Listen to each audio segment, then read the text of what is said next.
pagano'y ninyo ang lupa at supilin iyon.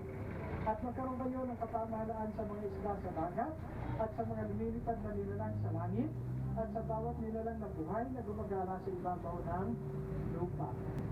Napansin niyo ba yung binasa natin?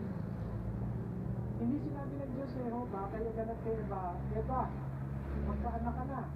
Kasi kapag umidad ka ng 60, menopause ka na, at matanda ka na, mamamatay ka na. Parang gano'n eh. Ang sabi ng Diyos sa kanila, magpalaamakin sila at magpakarami, kalatan nila ang lupa. Sa yun. Tapos binanggit din dito na magkaroon sila ng kapamahalaan sa mga isla.